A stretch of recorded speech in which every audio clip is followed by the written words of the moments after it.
Pesona si gadis desa. Episode 184 dengan judul Kecantikan Surgawi. Selamat mendengarkan. Luyan membalas tatapan kedua orang tua Vedo yang sejak tadi terus melihat ke arahnya. Jujur, tatapan tersebut cukup mengintimidasi, terlebih lagi tatapan ibunya Vedo.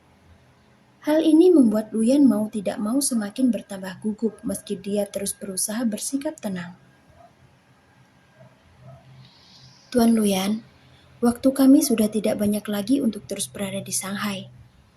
Jadi bagaimana kalau sekarang kita bicara ke intinya saja? Ucap Matteo. Begini, tadi Vedo bilang kau meminta kami semua agar secepatnya datang kemari untuk membahas tentang foto Luri yang sudah tersebar luas di media. Apa benar? Benar, Tuan Matteo. Akan tetapi sepertinya ada sedikit kesalahpahaman di sini, jawab Luyan. Dia kemudian beralih menatap Vedo yang saat itu duduk dengan raut wajah yang cukup tegang. Sebenarnya tadi itu aku ingin Luri memanggil Vedo saja yang kemari. Tapi karena sekarang kalian semua sudah ada di sini, mari kita sekalian bahas bersama saja penyelesaian dari masalah yang sedang heboh di media. Vedo menelan ludah. Benaknya sudah ketar-ketir sendiri membayangkan kalau Paman Luyan akan langsung mengatakan di depan keluarganya kalau dia dan Luri tidak diizinkan untuk bersama.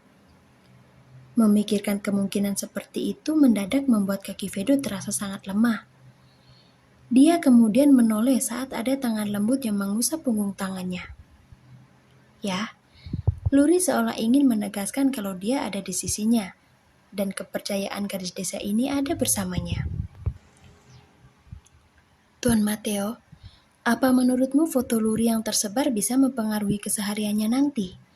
Tanya Luyan memulai eksekusi. Aku rasa tidak, Tuan Luyan.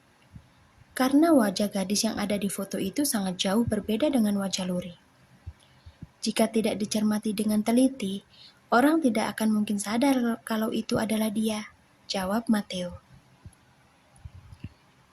Berarti ada kemungkinan kan kalau ada orang yang bisa mengenali bahwa itu adalah putriku? Abigail segera angkat bicara begitu melihat ketidakyakinan di diri ayahnya Luri. Dia harus menengahi masalah ini agar tidak melebar kemana-mana. Tuan Luyan, aku rasa mata semua orang akan sedikit sulit untuk tertuju pada Luri, karena selama ini putrimu sama sekali tak pernah muncul di berita publik. Jadi mungkin hanya orang-orang terdekat saja yang bisa mengenali. Akan tetapi jika sampai ada orang yang melakukan teror, apalagi menyentuh kehidupan putrimu, aku sendiri yang akan turun tangan. Vedo adalah putra kebanggaanku, dan dia menginginkan putrimu. Dan sebagai orang tua yang telah merawat dan membesarkannya selama ini, aku dan suamiku wajib menjaga keselamatan dari calon wanita yang akan menjadi menantu kami. Jadi kau tidak perlu merasa cemas, Tuan Luyan. Luri aman di bawah perlindungan kami semua, ucap Abigail tegas tak terbantahkan. Luyan terdiam sejenak. Dia cukup kaget dengan pengakuan ibunya Vedo yang langsung menyebut Luri sebagai calon menantunya. Setelah itu Luyan melihat ke arah Nita yang terlihat seperti sedang menahan rasa haru. Wajarlah, putri mereka kini berada di bawah perlindungan satu keluarga yang latar belakangnya tidak perlu diragukan lagi. Orang tua mana yang tidak akan merasa lega jika mengetahui fakta bahwa sudah ada satu kebahagiaan yang akan menanti kehidupan putri mereka kelak. Di saat Luri dan kedua orang tuanya sedang menahan haru karena perkataan ibunya Vedo, lain halnya dengan yang sedang dirasakan oleh Nania. Ya, sejak tadi gadis beracun ini tak henti-hentinya menatap Kayo. Dia sangat amat terpesona melihat kecantikan di diri wanita ini yang entah kenapa bisa begitu membius melihatannya. Hei gadis manis, apa yang sedang kau lihat? Tanya Kayo yang merasa seperti sedang bersama kakak ipar Elea ketika melihat penampakan Nania. Lucu, tapi terlihat jauh lebih culas ketimbang istri dari sepupunya itu.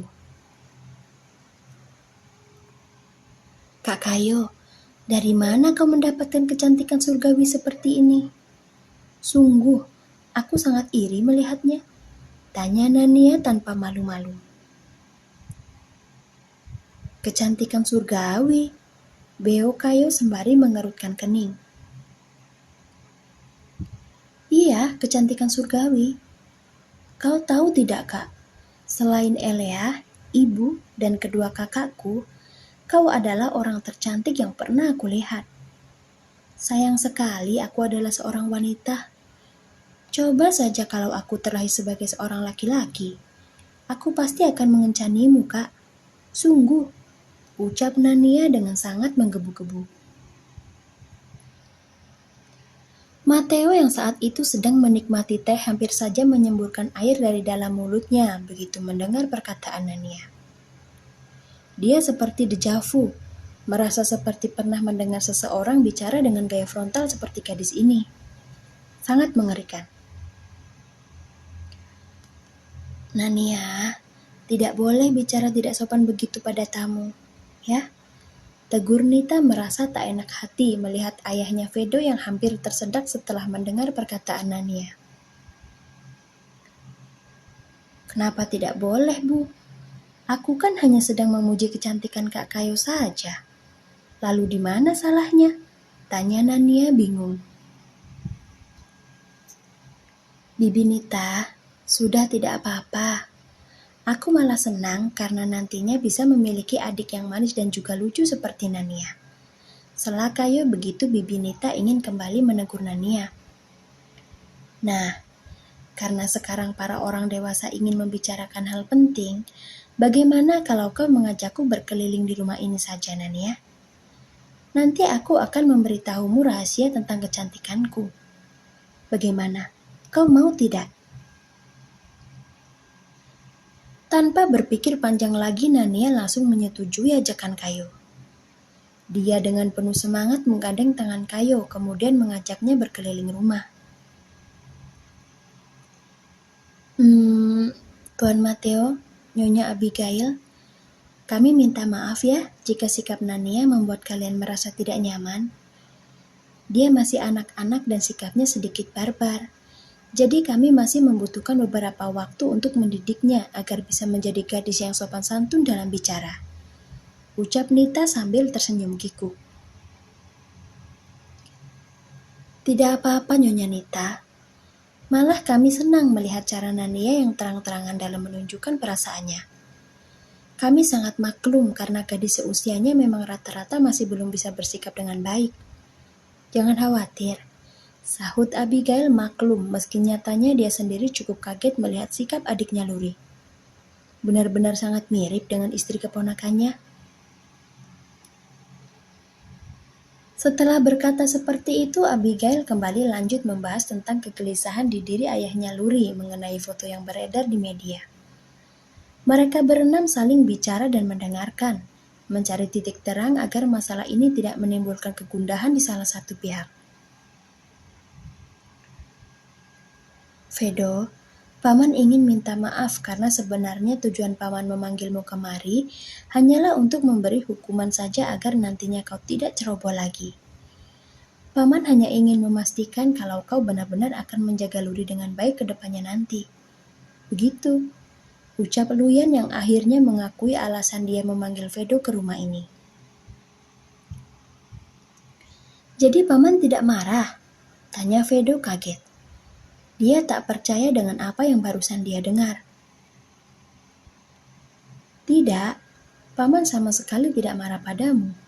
Jawab Luyan seraya terkekeh lucu, melihat Vedo yang terbengang kaget setelah tahu kalau ini hanyalah bentuk keusilannya saja. Luri tersenyum sambil menyelipkan anak rambut ke belakang telinga saat Vedo menatapnya lekat. Setelah itu dia mengangguk, membenarkan bahwa perkataan ayahnya adalah jujur. Maaf ya Kak, aku hanya menuruti keinginan ayah saja, ucap Luri meminta maaf. Ya Tuhan sayang, kau tahu tidak kalau sejak tadi jantungku itu tidak berhenti berdebar.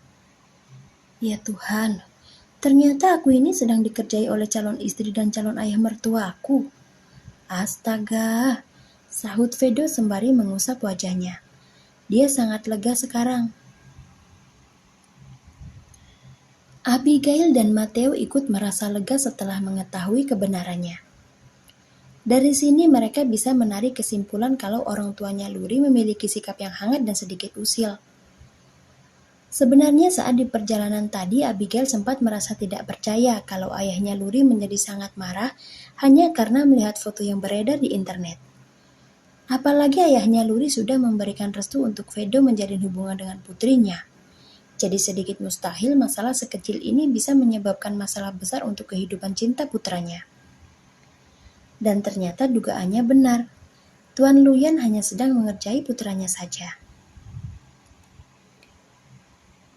Darling, Vedo, sudah waktunya untuk kita berangkat ke Jepang, ucap Matteo seraya melihat jam di tangannya.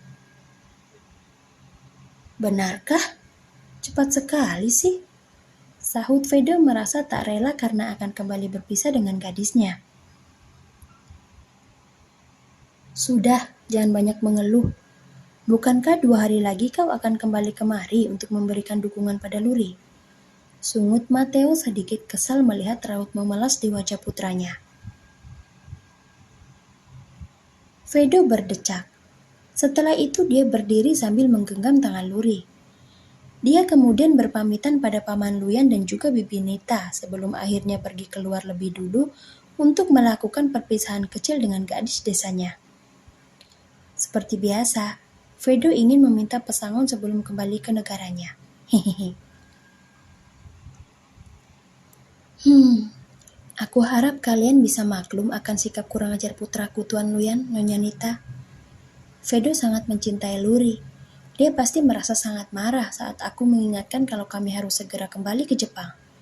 Ucap Matteo sambil menghela nafas. Ya begitulah sikap anak muda yang sedang jatuh cinta, Tuan Matteo. Asalkan masih di jalan yang benar, aku dan istriku pasti akan sangat memakluminya. Sahut Luyan sambil tersenyum kecil. Setelah itu Matteo dan Abigail pun berpamitan pada kedua orang tuanya Luri sembari menunggu Kayo dan Nania kembali. Mereka kemudian sama-sama berjalan keluar dengan Luri yang mendorong kursi roda ayahnya.